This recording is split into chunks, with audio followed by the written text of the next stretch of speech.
Everyone, आज हम सब ट्रिपल कॉलम कैश बुक करेंगे। Question number 41। Prepare T column cash book of Mohan from the following particulars.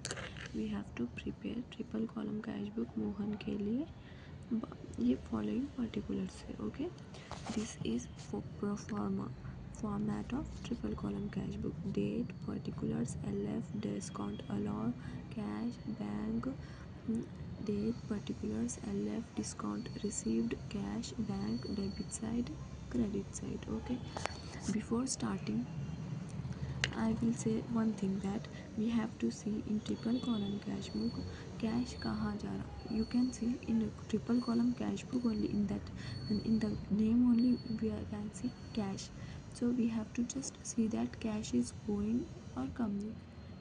If cash is going, we have to write it credit side because debit means what goes out. If cash is coming, we have to write debit side. Okay, debit side because debit means what comes इन. हमें सिर्फ cash को देखना है. If cash आ रहा तो हमें debit side लिखना है, अगर कैश जा रहा तो हमें क्रेडिट साइड लिखना है.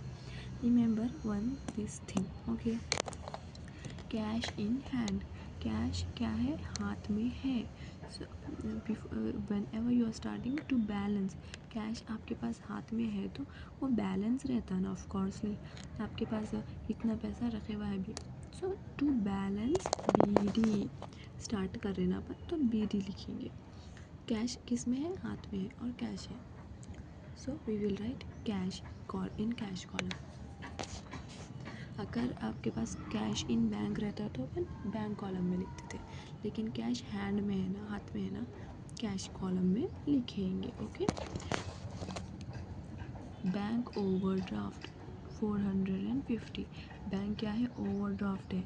मतलब आप विड्रॉ करते गए, बैंक में से पैसे निकालते गए कि बैंक ओवरड्राफ्ट हो गया. अब हम अपने को बैंक को देने का है तो ये क्रेडिट साइड आएगा. Okay, we have to give not receive. आपके पास मिल रहा नहीं, आपको देना है, आपको अपन से जा रहा cash. So that's why we are writing this in credit side. Remember this. By balance, यहाँ पर भी बैलेंस. ओके, बैलेंस BD कितना बैलेंस ओवरड्राफ्ट में है, लेकिन ये बैलेंस इतना ओवरड्राफ्ट है, याद रखिए 450 rupees. Okay, remember this. And next is we have to write in debit side 2 and credit side bye. Remember this. Don't forget to mention dates are also very important to write. Okay, next paid salaries. ये सब कब हुआ? 1 अप्रैल 2013 में. Okay, क्या करें? Salaries pay करें. If you are paying salaries, cash जा रहा आ रहा, ऑफ कोर्सली जा रहा ही ना, कैश को देखना है हमें. Okay, cash is going. So credit side. Credit mean what goes out. April 1 by salaries account. कुछ भी नहीं करना है आप लोगों को, जैसे कैसे लिख लेना है. बाय सैलरीज, बाय परचेज, क्या करें, जिसका नाम है उसका. Okay, salaries account. क्या? Paid salaries. It has not mention कि आप चेक से करें या कुछ भी, तो हम कैश कॉलम में पैसे लिखेंगे. अगर उन्हें if he asked that paid salaries by check, then you have to write cash on, then you have to write in bank column. Amount आपको बैंक कॉलम में लिखना रहता है, लेकिन उन्हें he has nothing mentioned, so we will write in cash column 250. Let's do another entry. April 3 issued check. Sorry, April 2. यहाँ April 2 purchase goods for cash. Okay, क्या करें अपन? खरीदे, कैश से खरीदे. सो अपन जब भी खरीद रहे, कैश को देखना है हमें, आ रहा है जा रहा. कैश चले जाता नहीं चले जाता. If example, if you are buying if you are buying anything, you can say if you are buying furniture, then you have to pay cash. So cash is going. उन्हें भी क्या करा? परचेज गुड्स मीन कुछ भी हो सकता है. Okay, for cash से 30 रुपीज़ के. ओके, आप लोग बिस्किट समझ लीजिए, Hide and seek biscuit 30 rupees का big Hide and seek biscuit आता ना, वो हाइड एंड सीक बिस्किट क्या बोलते सुमाया नहीं, वो हाइड एंड सीक बिस्किट आप क्या करें ख़रीदे तो आपको क्या देना पड़ता, पैसे पैसे जा रहे हैं आपके पास से तो क्रेडिट साइड हो, credit means what goes out. Okay, April 2 by purchases. Okay, by purchases account 30 rupees for cash. उन्हें किससे ख़रीदा, कैश से ख़रीद लिया, इसीलिए we are writing amount in cash column by purchases account. Okay, don't confuse. Okay, cash sales. Okay, cash sales means sale हो रहा तो कैश मिल रहा अपने को. Okay, don't confuse, this question is so confused in 11th.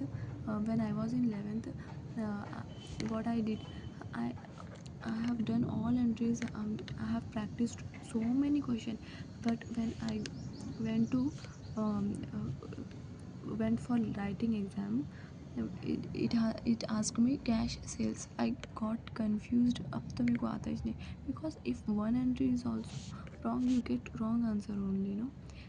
That's why I'm explaining you. This is very easy, but you will get confused at the same time. So remember this, cash sales मतलब cash नहीं बिक रहा, sales हो रहे तो cash आ रहा. Okay, cash sales हो रहे अपने, सेल्स होते ना. If you are a business man, you are selling hide and seek biscuit समझ लिए या कुछ भी. So you are, if you are selling that, so what you get money ना, ऑफ कोर्स. और आपको क्या देखना है, कैश आ रहा या जा रहा, सिर्फ कैश पे ध्यान देना है. तो आपके पास कैश आ रहा नहीं आ रहा, cash sales, that's why it will come on debit side. Debit means what comes in, debit to sales account. कैसा आया, कैश सेल्स होने से आया ना, इसीलिए April to sales account 80 rupees. We are writing in cash column because it has mention cash sales, not bank से आ रहा पैसा, एनीथिंग चेक से या कुछ भी ऐसा नहीं लिखा ना, it has not written, no. That's why we are not writing in bank column. Remember this. Why he is writing in cash column, because this is cash sales. Remember this, don't get confused. Okay, don't get confused if in these two bags where we have to write money, cash column or bank column. Okay, ठीक है, remember this. Next entry, April 3, issued check 260 in favor of Krishna to settle his account 270. Okay, don't get confuse. उन्हें क्या करा, check issue करा. सो ऑफकोर्सली check issue करा तो आपके पास से मनी जा रहा, आ रहा नहीं. ओके, बट चेक करा उन्हें, चाहिए cheque. If cheque is he is issuing it, money will come in the bank column, cash bank column. Okay, in favour of Krishna, किसको, कृष्णा को. टू सेटल हिज अकाउंट, कितने देना था, 170 देना था, लेकिन उन्हें कितना दिया, 270 देना था, 260 दिया, because 10 rupees is discount received.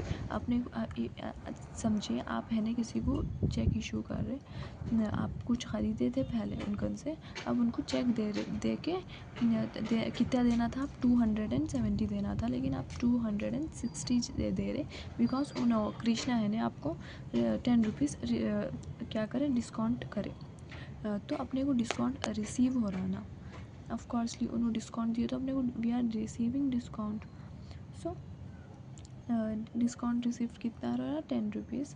And to by Krishna account 10 rupees discount, because we issued with cheque ना, that's why in bank column.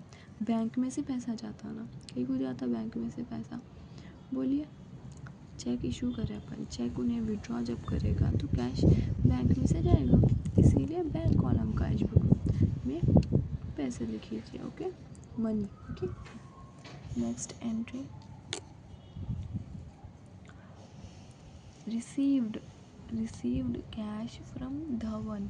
Discount allowed 15 rupees 235. Okay, discount अपन अलाउ करे किसी को, अपने को कैश मिल रहा, so of coursely debit side. We are receiving cash, that's why it will come debit side. Remember this. If the cash is coming, it means it will write down in the debit side. Cash is going, then it will write in credit side. Okay. So क्या बोलते समय, received cash from Dhawan. Dhawan कन से cash मिल रहा अपने को. आप समझिए, आप एक बिजनेसमैन है, आप है नहीं कुछ गुड्स सेल कर रहे, गुड्स तो कुछ भी हो सकते, सेल कर रहे. तो धवन एक कस्टमर है, आया आपके पास, आके क्या करा, ख़रीदा. वो ख़रीद के जब पेमेंट नहीं करा था समझिए, और जैसा फिर उन्हें बाद में जब दे रहा आपको कैश, आप रिसीव कर रहे, आपको कैश मिल रहा, आ रहा. ओके, मोहन को कैश आ रहा, अपन मोहन का कर रहे ना, और अपन क्या कर रहे, उसको डिस्काउंट भी दे रहे, समझिए 15 रुपीज़ का डिस्काउंट दे रहे. 235 उन्हें दे रहा अपने को. ओके, 235 दे रहा अपने को. We don't have to minus from this. Okay, 235 he has return directly 15 rupees मैं डिस्काउंट दे रहा हूँ, ये अमाउंट उन्हें मेरे को दिया बोल के.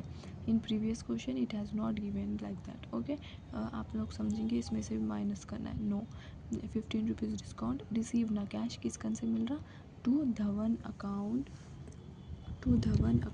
15 रुपीज़ डिस्काउंट अलाउ, अपन अलाउ करें उसको डिस्काउंट. और जैसा ये 235 क्या है, 235 we are receiving cash. Okay, उन्हें चेक से नहीं दिया अपने को हाथ में दे दिया उन्हें cash. That's why we are writing in cash column. Okay, अपन कैश में लिख दे रहे, बैंक में नहीं लिख रहे. Okay, that's why we are writing in cash. Hope you guys understood. Received check from Ali Bros in full settlement of their debt of 200 190. Okay, क्या हुआ, चेक रिसीव हुआ अपने को किस कन से, अली ब्रोस कन से, इन फुल सेटलमेंट. 200 में से 190 रुपीज़ मिले अपने को. 200 थे in full settlement of their डेप्ट. ठीक है, चेक मिला, और जैसा चेक मिल रहा. Okay, so of course we will write the amount in bank column. okay, remember this. in full 200 मिलना था अपने को, 190 रुपीज़ मिले. 10 रुपीज़ डिस्काउंट अलाउ हुआ. Remember this, 10 rupees discount allow हुआ. अपने को 200 मिलना था, लेकिन डिस्काउंट 10 रुपीज़ का देने की वजह से 190 रुपीज़ मिल रहे. टू किस कन से मिल रहे, टू अली ब्रोस अकाउंट से. To Ali bros account 10 rupees discount allow करे अपन बैंक कॉलम में 190 रुपीज़. ओके, समझे ना, hope you guys understood. Next one is cash deposited into bank. Cash क्या हुआ, डिपॉजिट करे बैंक में. This is Contra entry. Remember this, when ever like this entries is given, cash deposited into bank, paid into bank, और sent cash sent into bank. like this is, if there is entries, then that is contra entry. remember this.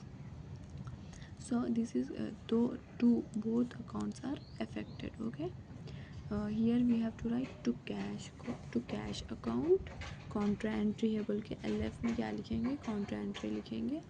फिर आप to cash लिखेंगे, इधर debit side to cash लिखेंगे. किस में आ रहा, बैंक में डिपॉजिट करें ना, बैंक में पैसे आ रहे 200 रुपीज़. ओके, कैश आ रहा, बैंक में आ रहे, ये कॉन्ट्रा एंट्री है. यहाँ पर भी लिखेंगे हम कॉन्ट्रा एंट्री, दोनों अकाउंट को भी अफेक्ट करती, debit side also, credit side also. Okay,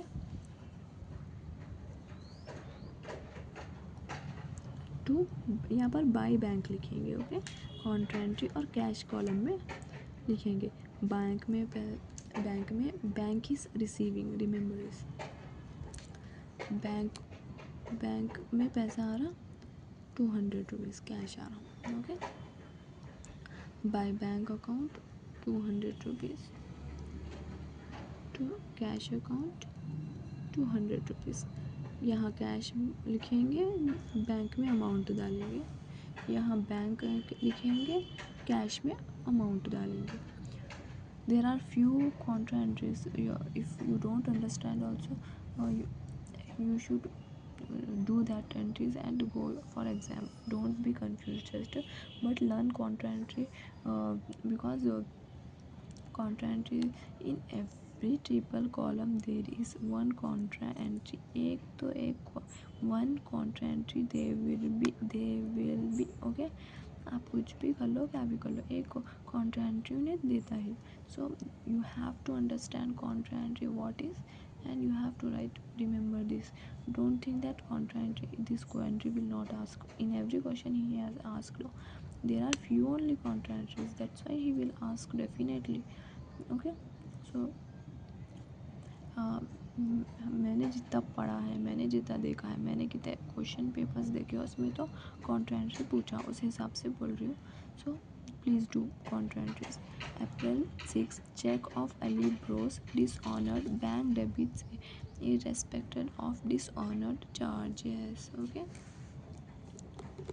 Ali Bros का जो है ना, क्या बोलते सो मैंने जो अपने को चेक मिला था ना, अली ब्रोस से इन प्रीवियस क्वेश्चन अप्रैल 5 के दिन मिला था. देखो अली ब्रोस का चेक मिला था ना पूरा,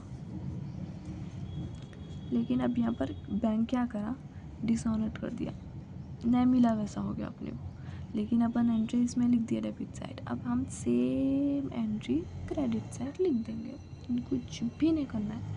डिसऑनर्ड हो गया ना, चले गया ना, तो अपने को दो भी अकाउंट्स इक्वल करने की करना है ना. यहाँ लिख दो क्या नाम, credit side we have to write. और बैंक क्या करा, चार्जेस भी करा, 2 रुपीज़ चार्जेस करा. Okay, we have to write same entry. Ali bros discount received भी सेम, यहाँ पर डिस्काउंट अलाउड में था ना 10 रुपीज़ 190 रुपीज़. बैंक कॉलम में और खाली बाय अली अकाउंट वहाँ पर 2 लिखे थे ना, इसलिए वो क्रेडिट साइड है ना. By Ali bros account 10 rupees discount received 190 rupees in bank columns. Same entry लिख देना है, बिकॉज अपने को वो कैश मिला ही नहीं, बैंक डिसऑनर कर दिया ना इसीलिए. और बैंक क्या करा, 2 रुपीज़ चार्जेस भी कर दिया. तो हम यहाँ पर चार्ज मतलब बैंक क्या कर रहा, आप चार्जेस है, वो बैंक चार्जेस है, आपको पे करना है. 2 रुपीज़ आपके से चले जा रहा, ठीक है, आप रिसीव नहीं कर रहे, वो बैंक आपको चार्ज कर रहा. Okay, 2 rupees. सो इसलिए that's why it will come in credit side. क्या करना है, बाय बैंक चार्जेस, बैंक कर रहा ना, बैंक कॉलम में ही लिखेंगे 2 rupees. Okay, bank is doing, bank में से पैसा जाता 2 रुपीज़, बैंक चार्ज करके ले लेता हूँ, ठीक है. Paid rent by cheque 100 rupees, cheque क्या करे, पे करे. So cash is going. Okay, Mohan कन से कैश जा रहा, हम मोहन का अकाउंट बना रहे, triple column cash book Mohan का बना रहे. तो मोहन कन पैसा आ रहा या जा रहा देखना है. आ रहा तो डेबिट साइड लिखेंगे, जा रहा तो क्रेडिट साइड लिखेंगे. मोहन क्या करा, पे करा रेंट बाय चेक, चेक से मीन्स बैंक से चेक इशू करा उन्हें ना, तो बैंक में अमाउंट लिखेंगे. अगर उन्हें पेड रेंट बाय कैश लिखता तो कैश कॉलम में लिखते थे, but he has written cheque से, so we will write in bank column rent to by rent account 6 April by rent account 100 rupees. उन्हें पे कर रहा ना रेंट, तो cash is going of coursely, Mohan is paying ना, this is Mohan से triple column cash book. Okay, bank collects interest on securities 150 rupees. Bank क्या करा, interest collect करा, बैंक कलेक्ट करा इंटरेस्ट ऑन सिक्योरिटीज़. एक से सिक्योरिटीज़ में मीन्स कुछ भी हो सकता है. सो तो उसमें है ना, आपको इंटरेस्ट मिला, आपके पास आप एक इन्वेस्टमेंट करें या कुछ भी करके रखते ना, तो वो रखने के ये वो उसके ऊपर इंटरेस्ट भी मिलता ना आपको, वो उसको इंटरेस्ट मिला. तो बैंक क्या करा, कलेक्ट कर लिया. कलेक्ट करा नहीं करा तो पैसा आ रहा नहीं आ रहा, किस में आ रहा, बैंक में आ रहा. That's why we will write in bank column 150 rupees. And to interest on securities, interest मिल रहा ना सिक्योरिटीज़ पे, see to interest on securities in bank column we are writing 150 rupees. Okay, why we are writing in bank column? Because bank is receiving ना, bank collect कर लिया directly, आपको cash तो नहीं मिला, नो ना, that's why we are writing it. Then what we have to do, add this all, just we have to do what we have to do ना, हमें यानी कैश कॉलम और ये कैश कॉलम को बराबर करना है और ये बैंक कॉलम को बराबर करना है। देखिए अगर ये ज़्यादा है, अगर तो ये कम है तो उतना अमाउंट इधर डाल के दोनों को बराबर करना है। अगर ये कम है ये ज़्यादा है तो इतना अमाउंट इधर डाल के दोनों को बराबर करना है, समझिए। Okay, to balance C D बोल के वो अमाउंट डाल देना। अगर इन्हें भी कम है तो यहाँ पर टू बैलेंस सी डी बोल के इतना अमाउंट डाल देना, ठीक है। रिमेंबर दिस, डाल के क्या करना, लिख देना। फिर यानी ये अमाउंट यहाँ लिखेंगे, अगर यहाँ आया वो अमाउंट, और ये अमाउंट यहाँ लिखेंगे, सी ये अमाउंट यहाँ लिखेंगे, ये अमाउंट यहाँ लिखेंगे। ओके, इफ़ द मनी अगर यहाँ अपोजिट करो, ओके, रिमेंबर दिस।